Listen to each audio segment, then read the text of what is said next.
Bonjour et bienvenue dans le podcast Wake Up, Rise Up and Shine, le podcast qui accompagne les femmes à vivre une vie radicalement libre et choisie. Je suis Christine Levicki, coach, entrepreneur, maman et femme qui ose briller sans retenue ni délai. Je suis l'auteur de plusieurs best-sellers dont J'arrête de râler et Wake Up.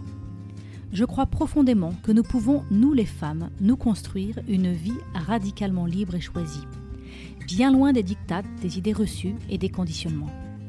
Je crois que non seulement nous le pouvons, mais en plus nous le devons, car nous les femmes avons un rôle à jouer pour influencer l'avenir de notre humanité. Chaque lundi, dès 6h, je vous partage une conversation avec une personne inspirante. À travers les différents épisodes, je souhaite vous aider, selon vos désirs, à avoir une famille sereine et joyeuse, un métier qui vous fait kiffer, des finances dont vous pouvez être fiers, du temps et de l'énergie pour prendre soin de vous et vous amuser, et une sexualité délicieuse et libérée. Et si vous êtes une femme ambitieuse mais essoufflée et que vous avez envie de reconnecter avec ce qui vous fait vibrer, alors je vous invite à réserver dès aujourd'hui votre place pour la prochaine session de mon programme La Voix d'Athéna. On commence le 20 novembre pour une aventure de sororité de 3 mois. Vous trouverez les informations sur mon site www.christinelevicki.com.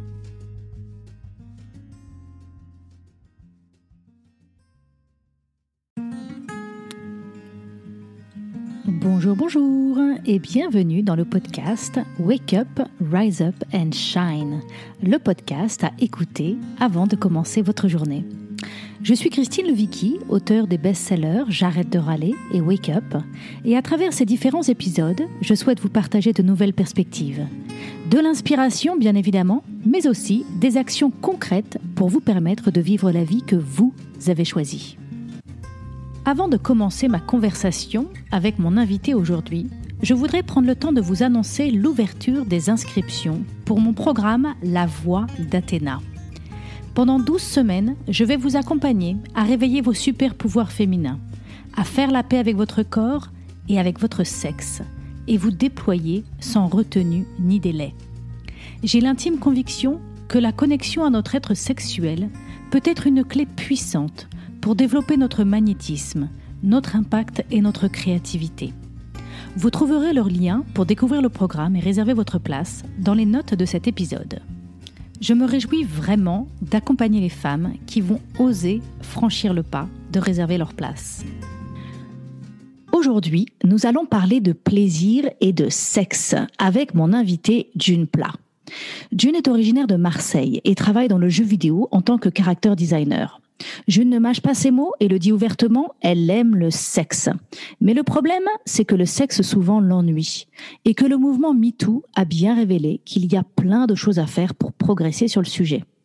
Alors, elle décide de faire des dessins pour parler de sexe sous toutes ses facettes, de comment se faire plaisir avec beaucoup de précision et de consentement assurément. Ce que j'aime le plus dans le message de June, c'est son ton, sa posture et sa pertinence. Elle prône la décomplexion, l'autodérision et la bienveillance. Au début de son aventure, elle ouvre un compte Instagram Jouissance Club sur lequel elle partage ses dessins. Elle a aujourd'hui plus de 800 000 followers. Elle publie ensuite un livre du même nom chez Marabout qui devient immédiatement un best-seller. Serait-ce la preuve que June n'était pas la seule à s'ennuyer au plumard ? Alors cet épisode est pour vous si vous êtes d'accord avec l'idée que ça peut être une bonne idée d'apprendre à parler sainement et ouvertement de sexualité. Si vous avez envie d'explorer votre sexualité, tout simplement. Que vous soyez célibataire, en couple, quel que soit votre genre ou votre orientation sexuelle, je dirais que ce podcast est pour tout le monde, sauf ceux et celles que le sexe n'intéresse pas. Dans ce podcast, nous allons aborder les points suivants. Pourquoi aujourd'hui, ce n'est pas toujours si simple pour une femme de dire qu'elle aime le sexe ? Que nous soyons hommes ou femmes, quel est le rôle de la masturbation dans notre sexualité ? Quel regard porter sur la pornographie ?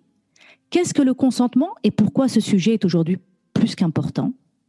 Comment activer pleinement notre potentiel de plaisir ? À quel âge parler de jouissance à nos enfants ? Et surtout, est-ce notre rôle ? Alors bonjour et bienvenue, June. Salut. Alors la première question que j'ai envie de te poser, c'est quelle a été ta motivation pour ouvrir ce compte Instagram Jouissance Club, qui est ensuite devenu un livre illustré qui parle de masturbation et de plaisir sexuel ? Alors moi, au début, c'est rigolo d'en parler du début parce qu'au début, c'était vraiment, vraiment un projet un peu, c'était un peu égoïste, à vrai dire. J'avais trouvé une idée pour enfin créer le mode d'emploi de mon corps parce que ça faisait depuis la première fois que j'ai couché avec un garçon depuis mes 16 ans que je m'ennuyais beaucoup avec les garçons, que j'avais jamais d'orgasme, que j'avais souvent des douleurs et j'arrivais pas à leur expliquer pourquoi ni comment, mais ils s'y prenaient pas bien bref, j'avais pas les mots et j'ai un peu subi ma sexualité pendant de longues années. Et donc la première fois que j'ai fait un dessin, ça a été un déclic pour moi parce que je me suis dit mais mon Dieu, mais quelle idiote, j'aurais pu faire ça depuis le début, leur faire des dessins, ils auraient compris tout de suite. Puisque je sais pas parler, je vais dessiner puisque c'est mon métier, rappelons-le. Et donc j'ai partagé ces images-là. C'était des techniques, les mêmes techniques qu'on retrouve sur mon livre, des techniques pour toucher différemment en dehors d'une sexualité pénétrocentrée. Parce que je trouvais ça vachement plus intéressant que le sempiternel, la sempiternelle pénétration qui, moi, m'ennuyait beaucoup. Et en postant les dessins, je me suis rendu compte que beaucoup de monde était intéressé par ce sujet-là et que beaucoup de monde avait les mêmes carences que moi, finalement. Et ça a grossi. Et là, j'ai perdu le contrôle. À la fin, je dessinais plus du tout pour moi parce que c'était vraiment devenu grisant de voir que j'arrivais à aider les gens qui étaient dans la même position que moi. Et les gens étaient curieux d'en savoir plus. Parce que c'est vrai que quand on est hétérosexuel, on est souvent tenté de faire ce que la norme nous dit de faire. Ce qu'on voit le plus souvent dans les films, par exemple. Alors voilà, un grand message de ton livre et c'est illustré avec plein de dessins très simples, un coup de crayon qui va droit au but. C'est un peu d'ailleurs ton ton quand tu parles, mais c'est aussi la manière dont tu dessines. Ça va tout à fait droit au but, sans pudeur et en même temps en toute simplicité, sans vulgarité. C'est ça qui est formidable, c'est que c'est sans pudeur, mais c'est absolument pas vulgaire. C'est droit au but, c'est clair. Il y a plein de dessins et donc on voit très très clairement dès qu'on prend ton livre en main ou dès qu'on va sur ton compte Instagram, en effet, que ce que tu nous proposes, c'est vraiment une sexualité qui va bien au-delà et bien plus loin et bien plus large, j'ai envie de dire, une sexualité bien plus large que la pénétration. Oui. Est-ce que tu veux nous parler de ça un petit peu ? Oui, moi, si tu veux, je trouve, il y a 1 milliard de choses à dire là-dessus. Je trouve que déjà la sexualité pénétrocentrée est très très limitée. Déjà parce qu'on n'est pas tous hétérosexuels. C'est important de le rappeler, qu'on n'a pas tous ce besoin de pénétrer ou de se faire pénétrer, dû à, par exemple, des douleurs ou des mycoses à répétition, des problèmes d'érection, d'éjaculation précoce ou tardive. Je pense que c'est important de mettre la pénétration, de remettre la pénétration à sa place. C'est un chouette moment. C'est vraiment un chouette truc qui se partage à deux. Je suis d'accord. Mais ça fait pas tout. Ça ne fait pas toute une sexualité. Notamment pour les personnes qui ont un clitoris, qui ne peuvent pas, pour la grande majorité d'entre elles, ne peuvent pas atteindre l'orgasme grâce à la pénétration. Moi, ça ne m'est jamais arrivé, ça ne m'arrivera probablement jamais. Donc, j'ai envie aussi de te parler des préliminaires, de pourquoi on a appelé les préliminaires, comment ça se fait que ce moment qui, pour moi, serait justement le meilleur moment pour atteindre l'orgasme, pourquoi est-il bâclé ? Pourquoi est-ce que ça s'appelle des préliminaires ? Ça précède le vrai sexe, c'est ça ? Qu'est-ce que je dois comprendre ? Que moi, ma façon d'orgasmer, c'est pas la bonne façon d'orgasmer ? Moi, j'ai eu envie de remettre tout ça un peu en question et de faire comprendre que le sexe, ça pouvait être beaucoup, beaucoup plus intéressant que ce qu'on voit dans les films. Je parle beaucoup des films parce que je trouve que c'est un peu la seule représentation qu'on a du sexe. Voilà, j'avais envie de parler un peu de quel était ton regard sur la pornographie et l'impact que cela a sur la manière dont on vit notre sexualité aujourd'hui. Alors, tu sais, je ne parle pas forcément que de la pornographie, parce que pour moi, la pornographie, c'est encore un monde à part. Et je suis d'accord que le porno mainstream, c'est quand même quelque chose de très violent, qui a été réalisé, créé, fantasmé par des hommes et pour des hommes.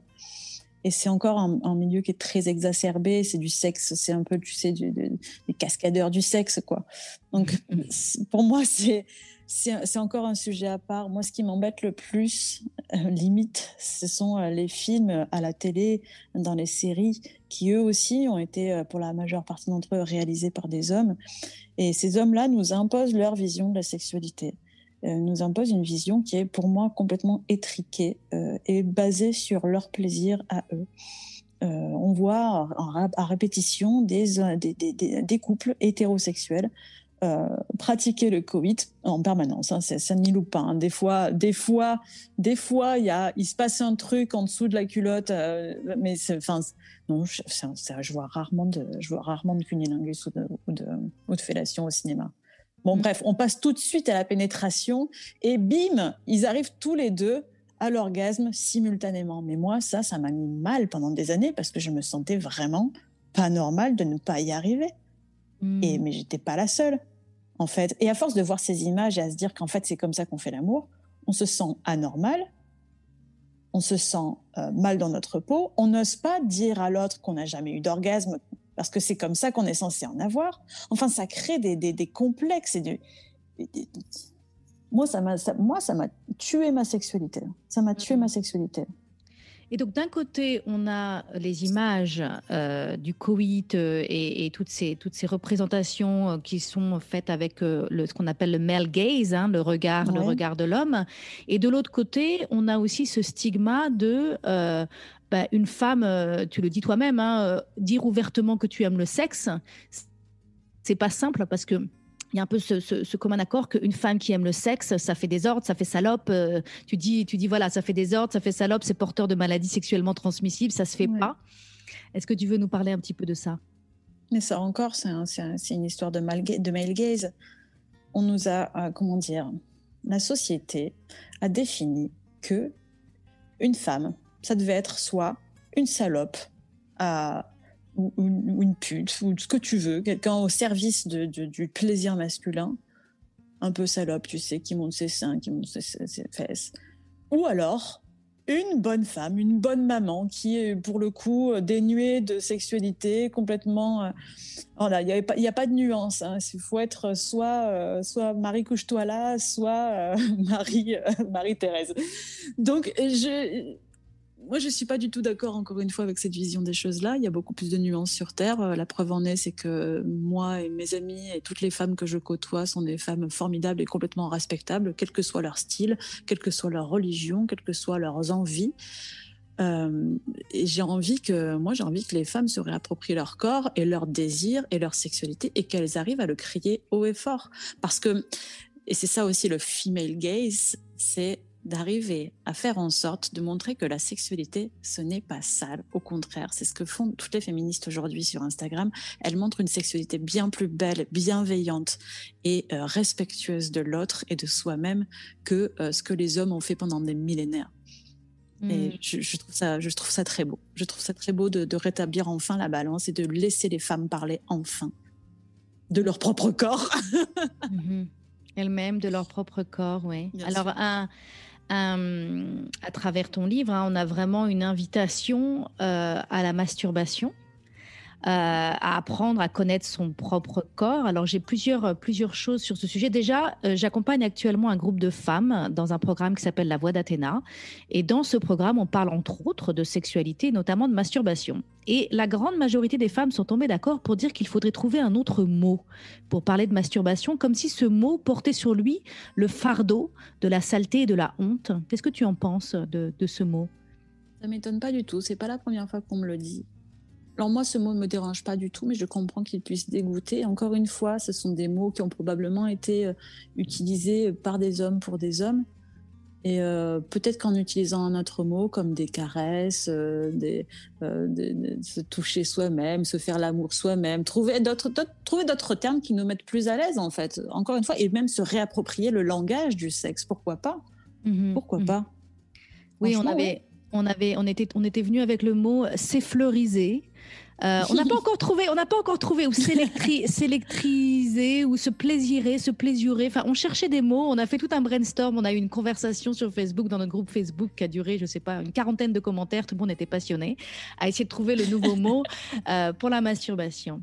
Alors, pour toi, pourquoi la masturbation? Pourquoi c'est important? Pourquoi c'est un vrai sujet dans notre sexualité? Encore une fois, ça, c'est un sujet qui est un peu passé sous silence. On ne parle pas de la masturbation chez les femmes. On ne parle pas de leur plaisir. On le cache beaucoup. On cache leur sexe. D'ailleurs, on cache le mot vulve. On cache l'anatomie du clitoris tout entière. N'oublions pas qu'on a découvert l'anatomie complète du clitoris en 2017. C'était hier. C'est fou. Donc, pourquoi c'est important de se masturber parce que c'est une façon de se réapproprier son corps. Encore une fois, je le répète beaucoup parce que je trouve ça important de s'approprier son corps. Ça veut dire quoi? Ça veut dire s'approprier ses désirs, ça veut dire se connaître. Et ça veut dire que dès l'instant où on commence à se connaître, qu'on commence à s'aimer soi-même, on arrive à être capable de savoir ce qu'on aime, ce qu'on n'aime pas, ce qu'on veut et ce qu'on ne veut plus. Et oser dire non. Pour moi, ça a été une étape importante dans ma sexualité, c'est d'apprendre à dire non et de m'imposer, d'imposer mes choix à mes partenaires, à l'époque qui étaient masculins.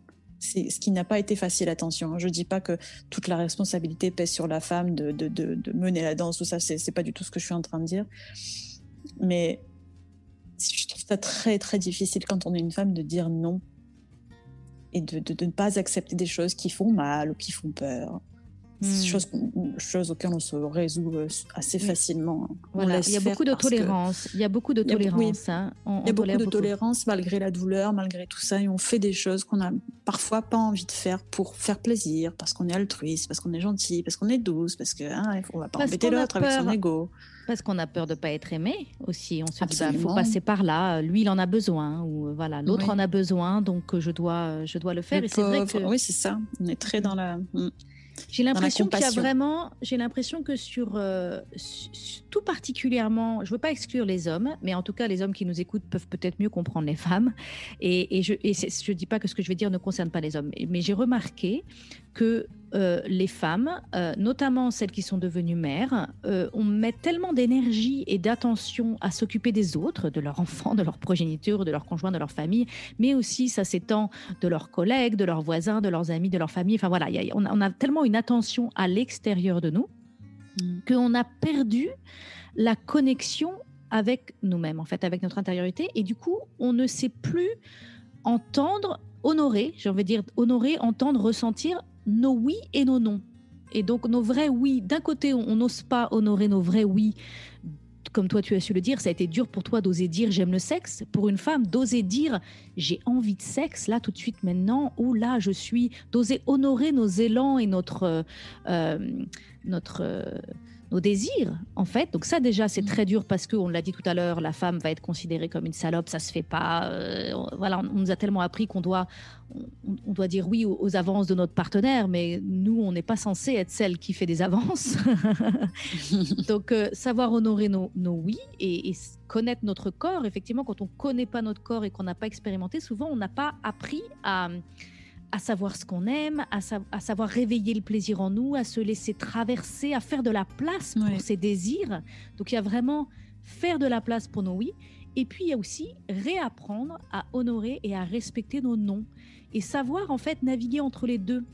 Parce que je crois que parfois, la sexualité meurt et s'essouffle et s'éteint parce qu'on a trop toléré. D'un côté, on n'a pas su dire non. Mais aussi parce que d'un autre côté, on n'a pas su dire oui quand on avait envie. Et donc, du coup, le petit feu, petit à petit, s'éteint. Et puis voilà, on perd notre intérêt. Je crois que c'est Georges Brassens qui disait 95% des femmes s'emmerdent en baisant. Oui. Très belle chanson. Je l'ai réécoutée récemment. Qu'est-ce que ça évoque pour toi, ça? Ça m'évoque un visionnaire, finalement. Quelqu'un qui avait compris les femmes avant l'heure. Enfin, avant l'heure, c'est pas vrai, mais non, on aurait peut-être dû l'écouter. On aurait peut-être dû un petit peu plus écouter les paroles de Georges Brassens. Mais oui, bien sûr que 95% des femmes s'emmerdent en maison. Elles le savent même pas pour la plupart. Non, elles le savent même pas. Exactement. Elles le savent même pas parce qu'elles n'ont pas eu l'occasion de rencontrer un ou une amante qui leur aura montré autre chose. Et ça me fout en l'air. Ça me fout en l'air de savoir qu'il y a tout ce gâchis. Alors, Tout se ton livre nous apprend à mieux se toucher nous-mêmes avec la masturbation, mais nous apprend aussi, tu parles aussi du plaisir de donner du plaisir, et donc nous apprend aussi à être plus équipés, à apprendre à toucher le corps de l'autre, de notre partenaire, que ce soit un homme ou une femme, quelle que soit notre orientation sexuelle. Hein. Et donc ça, je trouve ça très intéressant, cette idée d'apprendre la technique, d'apprendre comment cultiver le plaisir, comment donner du plaisir sans donner à soi-même et comment donner à l'autre. Donc oui, c'est vrai que c'est un grand message de ton livre. Alors tu parlais tout à l'heure, on a peut-être pas qu'on s'emmerde au lit parce qu'on n'a pas eu la chance de rencontrer un partenaire qui nous a fait découvrir autre chose. J'ai envie de revenir encore un petit peu sur le sujet de la masturbation. Moi, ce que j'ai quand même appris dans ma sexualité, c'est que une super partie de jambes en l'air ne dépendait pas forcément uniquement des compétences de mon partenaire, de savoir si cette personne était douée pour me faire décoller. Mais j'ai aussi compris que ça dépendait aussi énormément de ma capacité à connaître mon corps et à m'ouvrir, à ressentir ce qui se vivait dans l'instant présent et à vraiment être... Donc c'est là où je vois vraiment l'intérêt de la masturbation. On parle beaucoup de pratiquer le yoga ou de pratiquer la méditation pour développer la pleine conscience. Et je crois que la masturbation nous permet, c'est une pratique, c'est un exercice qui nous permet de connaître notre instrument. Dans ma formation que j'ai fait récemment de Sexological Body Worker, donc je suis aujourd'hui un certifié Sex Educator. Bon, je parle en anglais, donc je vais arrêter. Mais une chose qu'on nous apprend, c'est de se dire, quand on fait l'amour, quand on est avec quelqu'un et qu'on a envie de vivre ce moment délicieux de plaisir, de fluidité, de connexion, c'est un peu comme quand on veut jouer un concerto. Alors voilà, c'est le moment du concerto, c'est important, on a envie que ce soit formidable. Simplement, c'est une illusion de prétendre qu'on peut jouer un concerto si on n'a pas fait nos gammes avant. Si on n'a pas pratiqué nos gammes et si on ne maîtrise pas notre instrument et le doigté et les gestes de nos doigts et de nos mains sur l'instrument. Et moi, je vois la masturbation comme ça, comme cette pratique qu'on peut faire quotidiennement ou régulièrement, qui nous permet de vraiment être en harmonie avec notre instrument qui est notre corps et du coup peut nous amener à prétendre vivre des symphonies. Alors on peut le voir comme ça, c'est vrai. Moi, je le ressens pas vraiment comme ça parce que pour moi, me masturber, me caresser, c'est vraiment c'est un moment tout particulier. C'est pas pour faire mes gammes, c'est pas pour. C'est vrai que c'est vraiment c'est un moment qui est à moi, qui m'appartient et qui n'a rien à voir. Je ne ressens pas du tout la même excitation ni les mêmes sensations quand je suis seule et que je me touche parce que je sais que personne ne me regarde et du coup je peux encore plus me lâcher. C'est même beaucoup plus puissant que quand je suis avec quelqu'un d'autre finalement. Que je me fais l'amour à moi-même en fait. C'est vraiment, pour le coup, c'est ma symphonie à moi. Et je voulais aussi appuyer aussi sur un point qui est quand même important, c'est qu'il n'y a pas, je crois pas que ce soit nécessaire ou obligatoire de se masturber, de se toucher. Je veux pas ajouter une nouvelle injonction de dire il faut se toucher. Si on se sent pas de le faire et si on n'aime pas le faire, je veux dire, c'est tout à fait normal aussi. Il y a des milliers de femmes qui m'ont écrit pour me dire qu'elles n'y arrivaient pas, qu'elles ne se sentaient pas de le faire. Je veux dire, faut pas les blâmer. Moi, je blâme plutôt la société qui a fait que ces femmes-là ont trouvé que leur sexe était répugnant ou qu'elles avaient peur d'avoir mal ou qu'elles avaient peur de plein de choses. Et je pense qu'il faut y aller aussi à son rythme et pas se forcer à le faire parce que telle ou telle Instagrammeuse a dit qu'il fallait se toucher. C'est pas du tout une injonction qu'on essaie de mettre en place là, une nouvelle. Il n'y a pas d'injonction. Au contraire, il faut y aller au rythme de son corps. Voilà, c'est tout ce que je voulais dire là-dessus. Alors, ça va m'amener à aborder un thème que je voulais aborder avec toi, qui est le thème du consentement. Qui pour moi part de ce point-là qui est je vais m'honorer, je vais honorer mon rythme, je vais faire ce que je veux, je vais arrêter je vais sortir de cette posture de je tolère des choses qui ne me conviennent pas. Et donc je sens aujourd'hui, alors qu'on est dans une époque où la sexualité se libère chaque jour de plus en plus, même s'il y a encore beaucoup de travail, mais il y a quand même un mouvement de libération de la sexualité de plus en plus. Du coup, la notion de consentement revient vraiment sur le devant de la scène. Est-ce que tu peux nous dire avec tes mots, qu'est-ce que le consentement et pourquoi c'est important ? Le consentement. Oh là là. Il y a un milliard de choses à dire là-dessus. Pourquoi c'est important? Parce qu'encore aujourd'hui, des femmes, en l'occurrence, 95% des victimes, je dirais, sont des femmes, sont victimes de viol. Et que ce soit dans leur propre chambre à coucher, dans un bar, dans la rue, dans les lieux publics, whatever, il y a toujours un risque que l'homme avec qui elles sont, ou les hommes en général, s'approprient leur corps. Le consentement, il est vraiment très très important, et moi j'ai eu envie d'en parler dans la sphère privée beaucoup à la maison, parce que je l'ai vécu, parce que j'ai vécu ça, parce que j'ai vécu quelque chose qui m'a intimement blessée de voir que mon propre partenaire ne comprenait pas les signaux que je lui envoyais. Je n'arrivais pas à lui dire non, je ne savais pas dire non, je n'y arrivais pas, impossible. Mais mon corps le hurlait, mon corps disait non.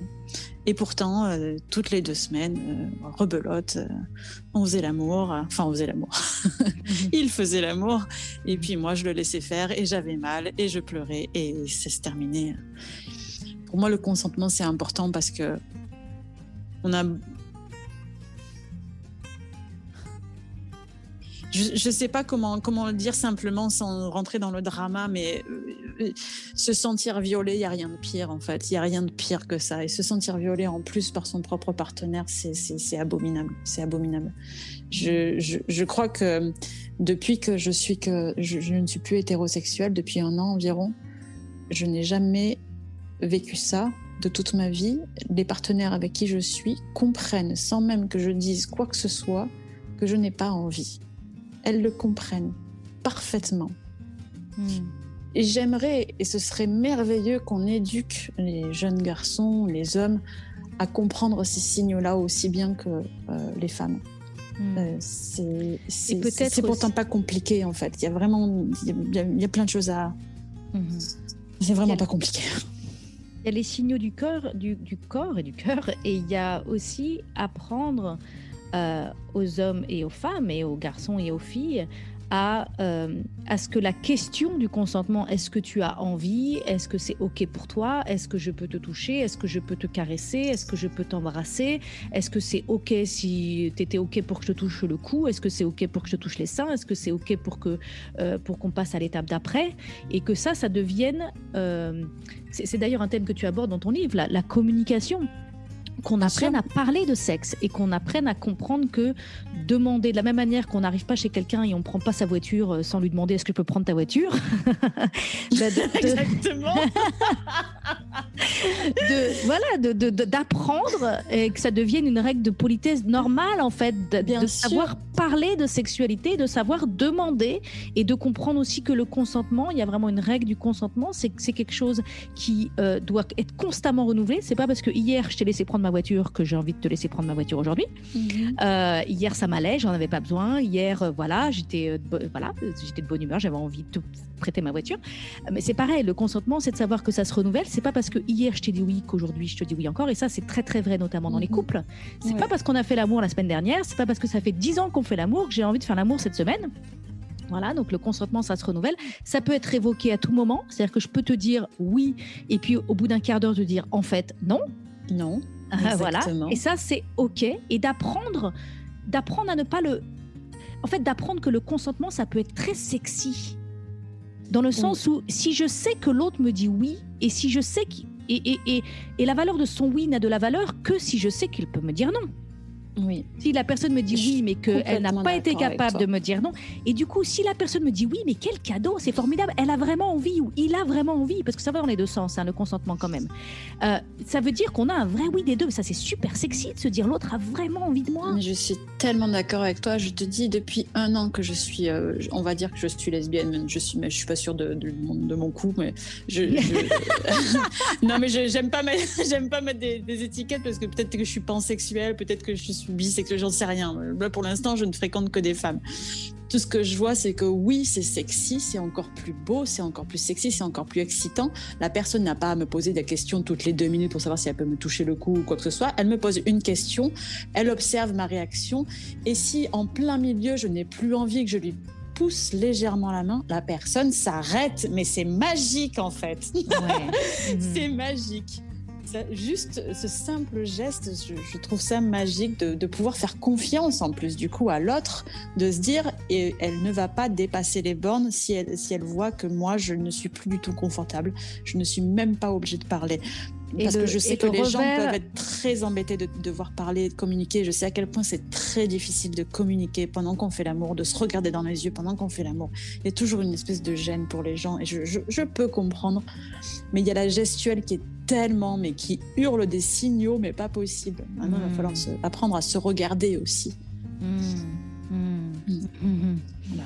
Super. Alors justement, je voudrais aborder un petit peu, ce que j'apprécie beaucoup dans ton livre, c'est que tu abordes de manière aussi très ouverte la thématique de l'orientation sexuelle et aussi du genre, le cisgenre, le transgenre.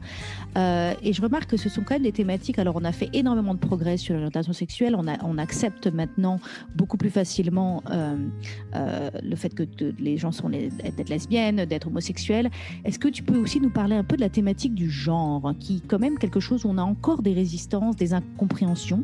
En fait, les résistances sont liées au fait qu'on a des incompréhensions sur ces questions du genre. Peux-tu nous dire pourquoi, selon toi, c'est un sujet important aujourd'hui ? Oui, les gens ont peur parce qu'ils ne comprennent pas. Et aujourd'hui, c'est un sujet très important parce qu'il y a des gens des personnes trans, en l'occurrence, non-binaires, intersectionnelles, qu'est-ce que je raconte, intersectionnelles ? Intersexes qui souffrent de discrimination dans la société, qui souffrent de se faire agresser ouvertement dans la société, dans la rue. Il y en a certains qui vont jusqu'au suicide parce que la société ne les accepte pas, parce que les gens ne comprennent pas, parce qu'on n'a pas été éduqués, encore une fois, à l'école. On nous éduque les maths, l'anglais, l'histoire, tout ça, mais on ne nous apprend pas à être de bons êtres humains. Quand est-ce qu'on va nous apprendre l'empathie ? On nous a tellement appris la binarité. On nous a tellement appris la binarité. Tu nais homme ou femme que du coup, on est très perturbé. Tu nais homme ou femme et tu dois être hétérosexuel aussi. Parce que tu me dis, toi, que l'homosexualité est acceptée aujourd'hui. Je ne suis pas du tout d'accord. La dernière fois, on a voulu me cracher dans la rue parce que je tenais la main à une femme. J'habite à Lyon, c'est une grande ville. Donc non, c'est pas encore tout à fait en place. Il y a encore du boulot. Il y a du boulot. Donc oui, pourquoi c'est important de parler de tout ça, pas que des orientations sexuelles, mais aussi du genre, parce que c'est terrible en fait de croire que toi, personne cisgenre, tu es supérieure à une personne transgenre ou à une personne non binaire, mais sur quelle planète on vit en fait ? De quel droit ? De quel droit les gens se permettent d'insulter les autres parce qu'ils sont simplement là à vivre et ils n'emmerdent personne, c'est ça le pire. Ils n'emmerdent personne. Moi, j'aimerais vraiment qu'on commence à faire des vrais cours d'éducation sexuelle ou juste d'éducation à être un bon être humain, d'éducation à l'empathie à l'école pour les enfants, pour les adolescents, pour qu'on comprenne que, en fait, tout est possible dans la vie. On n'est pas forcément un homme, une femme, on peut être non-binaire, on peut être né intersexe, on peut être trans, on peut avoir l'orientation sexuelle qu'on veut et personne n'a le droit de nous juger pour ça. Personne. C'est terrible toute cette violence.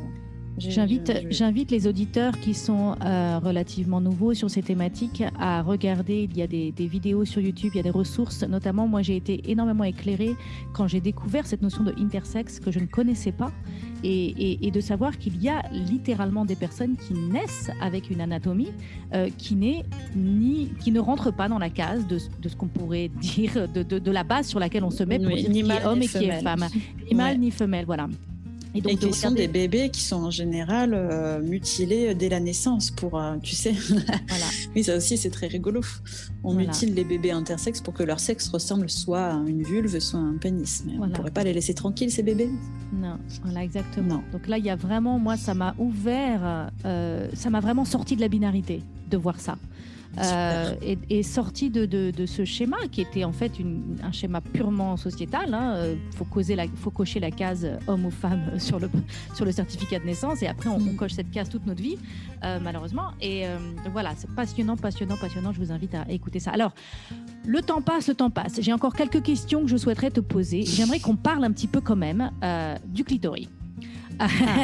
Ben oui, quand même. Parce que tu dis, voilà, on en parle pas mal en ce moment, mais n'empêche qu'on peut quand même en parler encore. Parce que je crois qu'il y a encore des personnes qui n'ont pas encore entendu parler de ça, de cette idée qu'on a découvert le clitoris, complètement l'anatomie du clitoris il y a quelques années.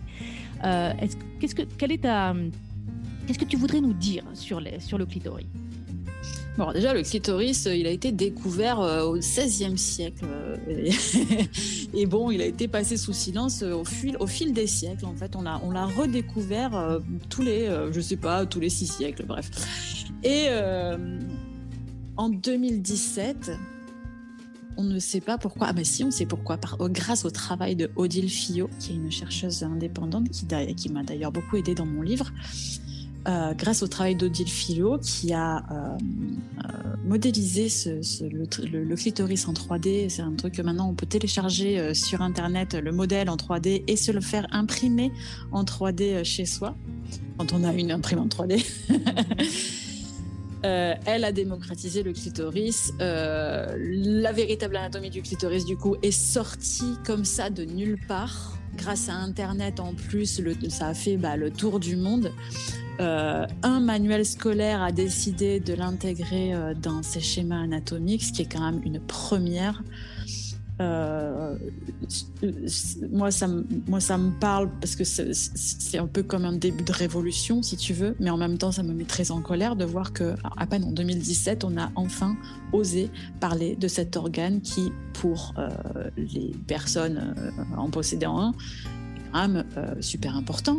C'est quand même le seul organe qui peut leur procurer du plaisir, et rien que du plaisir. Voilà, c'est le seul organe. Les femmes ont cet organe, le clitoris, qui n'a aucune autre utilité que celle de donner du plaisir. Alors pourquoi est-ce que les femmes se sentent aussi coupables et sales d'être dans leur sexualité alors qu'elles ont été équipées d'un organe qui est fait uniquement pour leur donner du plaisir, et donc un organe que nous découvrons que récemment, et un organe qu'on a longtemps compris, qu'on a longtemps su qu'on avait la tête du clitoris, mais on ne réalisait pas qu'il y avait des jambes, et qu'en fait le clitoris était un organe bien plus grand qu'on le pensait.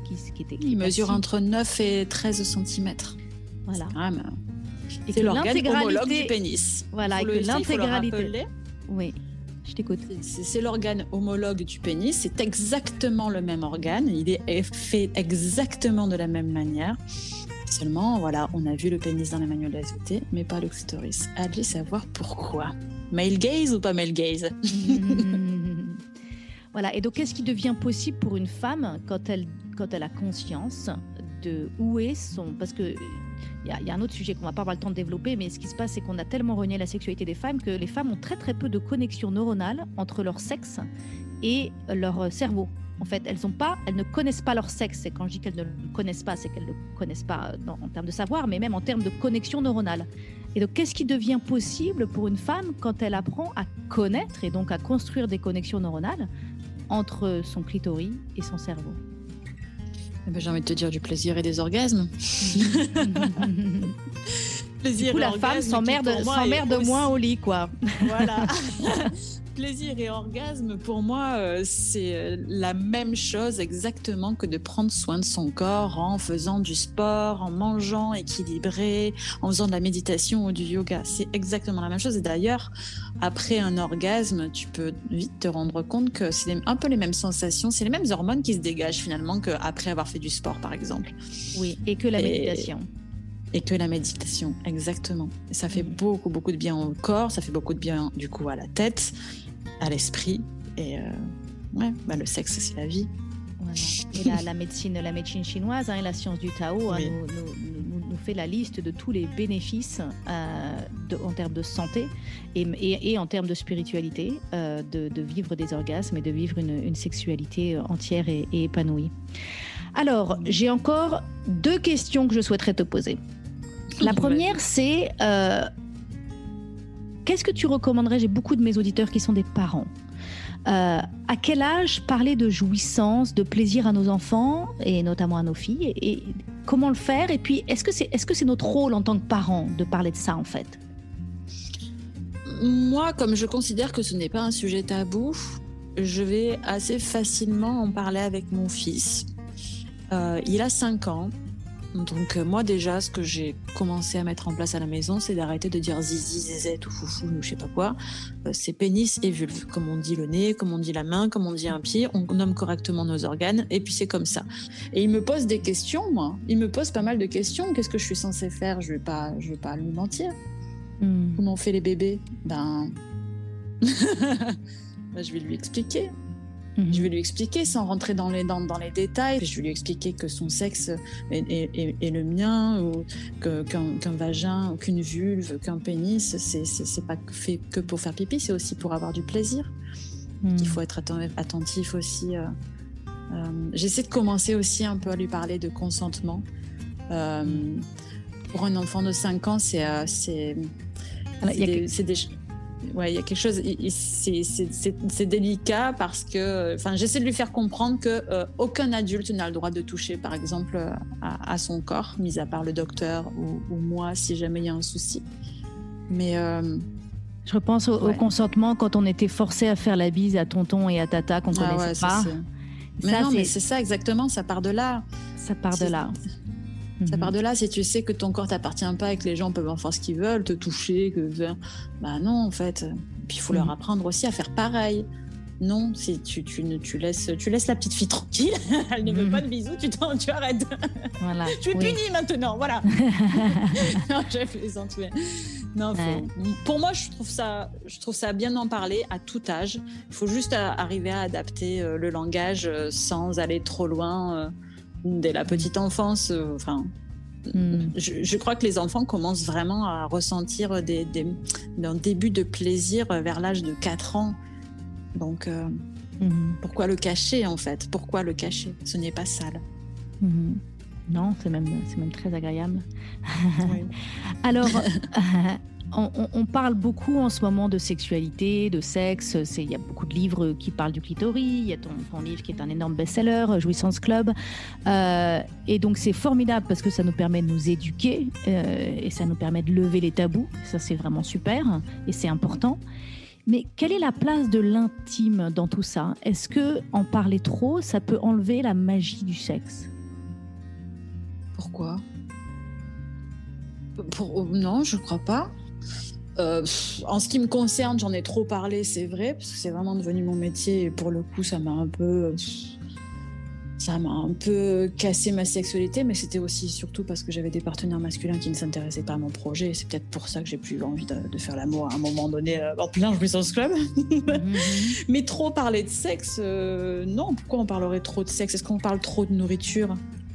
Est-ce qu'on parle trop de sport? Est-ce qu'on parle trop de... Non, on en parle si on a envie d'en parler. C'est vrai qu'à chaque fois qu'on est à table, on parle de bouffe, on est toujours en train et on continue à se régaler. Exactement, il n'y a rien de malsain là-dedans. Donc pourquoi ne pas continuer à parler de sexe, même quand on fait du sexe? Je sais pas, c'est... Non, moi, y a aucun... je n'y vois aucun inconvénient, aucun problème. Super, merci beaucoup. Écoute, j'avais encore plein d'autres questions à te poser, mais on arrive à la fin de cet épisode. Où est-ce que les auditeurs peuvent te retrouver pour continuer à découvrir ce que tu proposes? Alors, on peut me retrouver sur Instagram, jouissance.club, c'est moi. Et on peut aussi surtout retrouver mon livre, soit en édition classique, soit en édition deluxe, qui vient à peine de sortir aux éditions Marabout. Ah, super, formidable. Merci beaucoup, June. Un grand plaisir d'avoir échangé avec toi. Avec plaisir. Si la thématique de la sexualité vous intéresse et que vous avez envie de continuer à apprendre sur le sujet, je vous invite à découvrir l'épisode 27, Découvrir le Tantra, ainsi que l'épisode 34, Femmes désirées, femmes désirantes. Si vous avez aimé ce podcast, abonnez-vous pour que je puisse continuer à vous apporter des ressources pour vous aider à vivre pleinement la vie que vous avez choisie. Si vous écoutez sur Apple Podcast, laissez-moi 5 étoiles. C'est vraiment le meilleur moyen de m'encourager et de me soutenir.